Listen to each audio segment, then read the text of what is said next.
Greetings. I'm Sister Michelle with the Life Skills for Mission program. And our featured speaker today is Desila Rosetti.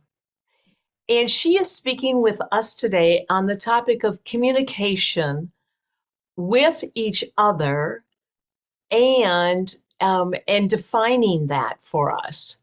So welcome, Desila. Thank you, Sister Michelle. I'm so excited to be with you today and with all of you who are all over the world. And I think you can see from my opening slide, Sister Michelle and I were talking how messy communication can be. And I believe that we should be better at it by now.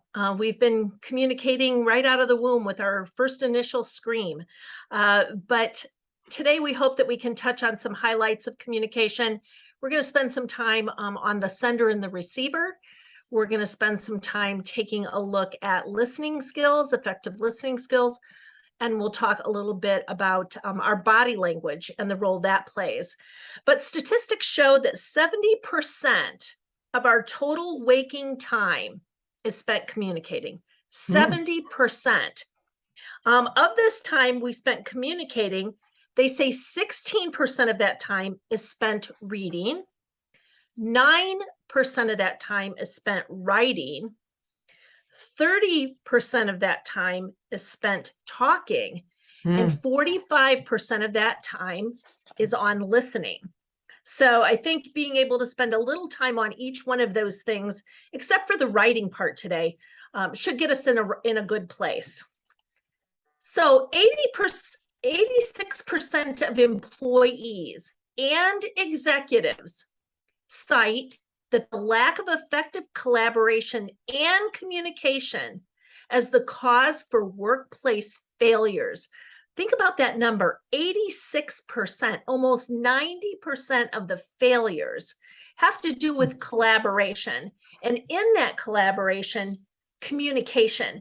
And when we look at the different elements of speaking, everything from body language, voice quality, the way people present themselves, the way they stand, eye contact, their self-confidence, setting their sensitivity and their emotions. So many things come into play in how we effectively will communicate with each other. But I think we need to begin by defining communication. So, Sister Michelle, are the slides keeping up with me okay? Yes, just fine. Okay. Great. So what is communication? I've spent a lot of my life in organizations working on process and process improvement. And it's interesting that the definition of communication, it is a process. It's a process, an interchange with two or more people where information and meaning is exchanged. And it says through a common system of symbols, signs, and behaviors. And when you look at that definition with all of your colleagues, all of your sisters, all the people that you communicate with, think about, do you really have a shared meaning of all your information? Do you have shared symbols? Do you have shared signs, values? Yes. Behaviors, maybe. Beliefs, yes. But you can see how some of those things, when we don't have a common system of symbols, signs, beliefs, behaviors, how that can complicate the communication process. So when we look at this, there's multiple ways that we communicate. We have written kinds of communication, things that we do in newsletters or bulletin boards, websites, manuals, policies, handbooks, those kind of written communication. We have what we call oral communication, telephone, face-to-face, meetings, and now Zoom has entered that area. We also have the electronic, emails, instant messaging, voicemailing, video conferencing, and then we have nonverbal, facial expressions, body, tone of voice, eyes, hands, and our appearance. So many pieces that we have to control. And I know many times in my communication, sometimes I wish that I could press the rewind button so that I could start over again. But it doesn't work that way. So let's take a look at the communication process. I really like this model of communication because it puts everything in one place. So we have the sender, we have the receiver, which the sender spends time encoding the message. Okay, putting the message together, deciding how they want that communication to go. Sister Michelle and I have both taught in higher education. When we've been disappointed with our students' test scores, for example, we may, as the sender, have a certain kind of body language as we enter the room. And my students always said, "Oh, Professor Rosetti, we'd rather have you mad at us than disappointed." But they could read from my body language what the message was based on my body language, what the test scores were going to be that day. So we have a way of encoding our messages. I have children. I encode to my daughters now that they're older. I encode to my grandchildren a certain type of way I'm going to communicate with them. Next, we're going to talk about the channel of communication, how we do that communication.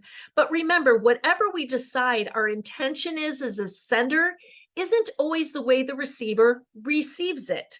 So our intention of, I'm giving this critical feedback to help you improve, the receiver says, wait, critical feedback?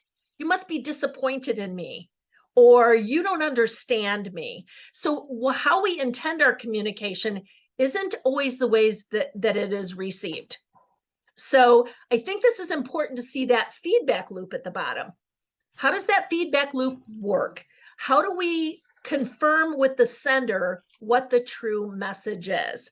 And then that big star you see in the center, noise, that's everything that's going through our head. Because we know as people speak to us, a lot of times we should be listening.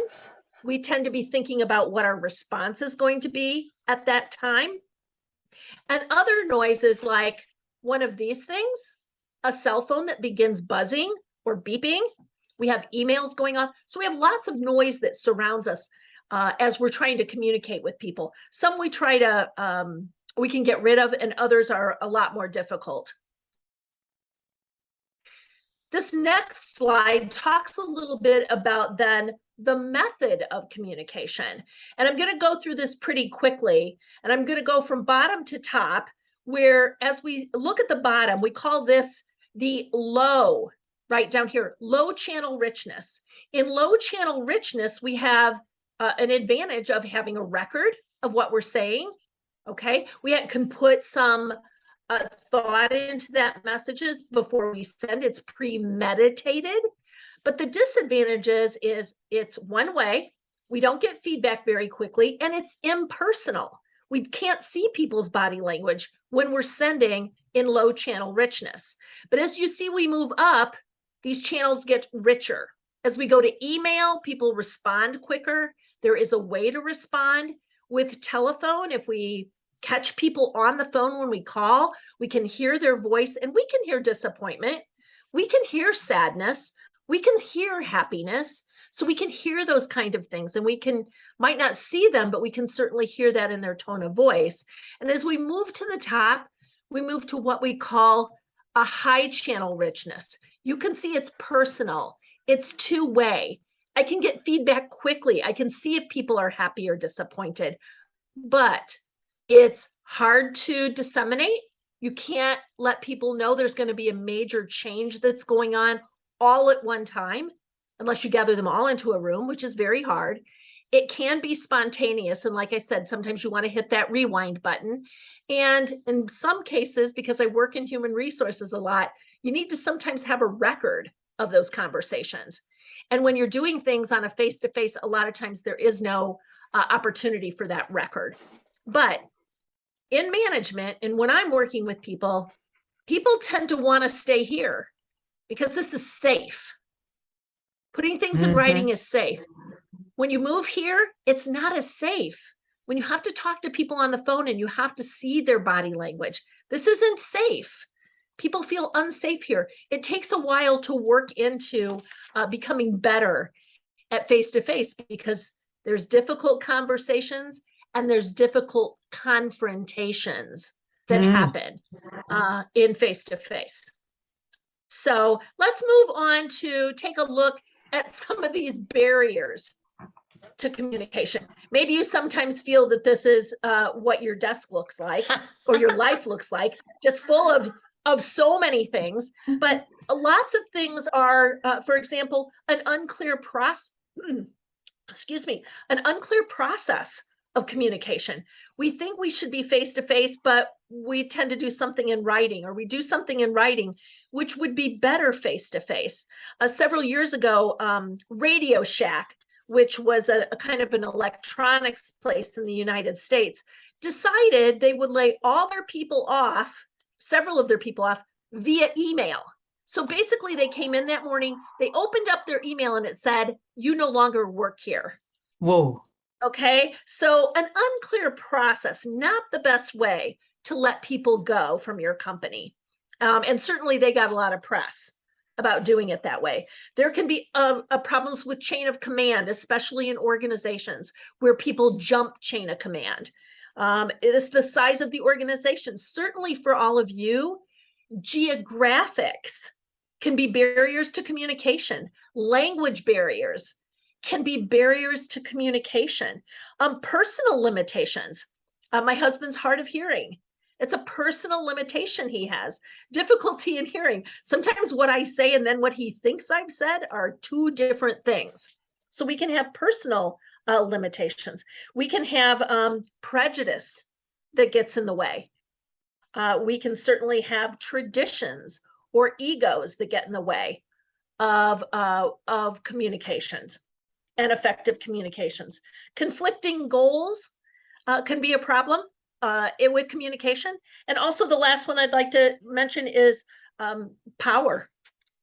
Power can be a barrier to communication and who we are able to communicate with and how people feel about that within your organization. It is, and how do you break some of those barriers down with communication? So, Sister Michelle, I'd like to move on. Any comments that you have at this point? No, go right ahead. Okay. I'd like to move on to this funny looking guy. And I want to talk just briefly about some nonverbal. The picture that you see says common nonverbal mistakes made in job interviews. But I just thought that you could kind of take a look at some of these because they'll have the slide deck so you can read through some of them. But nonverbal communication, it includes sending and receiving messages without using words. I'll give you an example. When I was a child and I was in church, and I had two sisters, and we would be sitting together and we would start messing around in church, doing things we should not be doing, poking each other, whatever the case might be, might even start giggling. All my mother had to do was look down the pew at me and give me the look. And so you knew based on the look that the behavior needed to stop. So I think that that's a really good example of a nonverbal. My husband and I have been married 43 years. We have some looks when we're at an event and one of us is ready to go. It's time to go. That we can give the look to each other and you'll know that it's time to go. Lots of things that you can see here, examples of nonverbal, but I think here was a couple statistics I wanted to share with you in this area. It says a person is able to generate 250,000 facial expressions. No. I know. I can't think of what all of those might be or how they would have done the research on that, but 250,000. I work with a lot of CEOs, and there a lot of times their employees will read the CEO's behavior as them being angry, and what they are is excited or frustrated. Frustrated is not the same thing as anger, but the tone of their voice might come across as angry, or all of a sudden their volume goes up, and people will say, oh, they're angry. So I think as you begin to look through this, a lot of times people read this body language, the tone of voice, as maybe an emotion that someone truly isn't having at that time. They also said that there are 1,000 different body postures that people can take. So, for example, in the United States, we talk about when people across the room stand with their hands on their hips. Lots of times when we see people with their hands on the hips, Sister Michelle, what do we say that is? Ah, they're ticked. They're angry about something, upset. Exactly. I didn't even have to prompt you with that, and you gave the right response, because people think hands on hips means anger. Okay. Hands on my hips usually means it's just a good place to rest them. Okay. People sit often with their arms crossed. Lots of times we interpret arms crossed as being shut off, not open to whatever the discussion is. But ladies most often say they're cold. Yes. Their arms are crossed when they're cold. So we read body language and interpret it sometimes, and it's incorrect. So we do make a lot of judgments based on that. We make just judgments on physical appearance from people. The way they might be dressed, even. We see young people on the streets, and we may say, when their hood's up, it might be fear. They're walking down the sidewalk. We might fear that. So we make judgments based on that physical appearance. Certain body languages like hands on hips, pictures, symbols, drawings, and I'll even say hand gestures. If you read some books on body language, the thumbs up sign in the United States is good. Other cultures, this sign is not so good. Okay, so based on that, reading different hand gestures may be different in different cultures. And I think the last one is tone of voice. My dad was very soft spoken and very quiet. And so my dad, he always says to me, do you remember me ever yelling? And I said, even if you did, it wouldn't have been loud. He's just quiet. But my husband has a louder voice. So even him talking, his tone of voice was louder. And I find that even my grandchildren will get upset when his voice is louder because they're not used to it. Okay, so tone of voice. But I thought these were kind of interesting statistics. And I think what's something that people don't understand about body language is the great part of communication. Only 7% of your communication is words. I'm going to say that again. 7% is your words that you choose. 93% is body language. Your tone, how you look, how you present, your eye contact. But we spend a lot of time working with people, and we think a lot about what we're going to say. But when you think about it, you need to think about the delivery method as well on how you're going to do that. So it's a fun topic, and there's some great books on that if you want to learn more. So let's kind of finish out here with some listening. Taking a look at, I think this is an interesting first word, perception, how we perceive people, how we interpret that, how we evaluate it, and then the action that we actually take. So in listening, sometimes we have perceptions about the person who's actually communicating. If it's their boss, if it's our father, if it's our sibling. So we perceive that they're going to be caring, or we might perceive they're going to be harsh. So in that, it kind of helps us decide how well we're going to listen. And I want to give you here some different things that you can think about in the common listening barriers. So first of all, we have mental barriers. Again, we can think about a boss or a teacher, or maybe in some cases, males. If you've had a bad experience, a male who's going to communicate with you in a workplace, if you haven't had good experiences, that could be a mental barrier. I've seen people with mental barriers against people that are maybe physically challenged. Mm. They might have a Mhm. barrier. Yeah. I'm thinking even Sister Michelle with the sisters, there could be a mental barrier, right? As sisters begin to communicate. They're like, Mhm. oh, okay, this is all going to be about the church, right? Or about Correct. religion, not about love and caring and some of the. So I think there's mental barriers in listening. We can see that there are physical and other barriers. There's inattention, people who just don't pay attention. They prejudge the speaker. They have a frame of reference that they're coming from. They're very close-minded. And there's pseudo listening. Let me explain. Pseudo listening, that means they're just kind of listening. It's Mhm. like when my husband is watching sports and I'm trying to tell him about my day, he's pseudo listening. He's kind of listening. All right. Because he's trying to watch the game and I'm trying to tell him about my day. So pseudo listening. The physical and other barriers, like I said, my husband with the hearing aids, hearing impairment, you could have a very noisy surrounding. Lots of times, like around us, working in the mill is very noisy as you're trying to communicate. We find this at, we were at a big water park this weekend. It's hard to communicate in there. It's very noisy. Mhm. Sometimes physical and other barriers, the speaker's appearance gets in our way.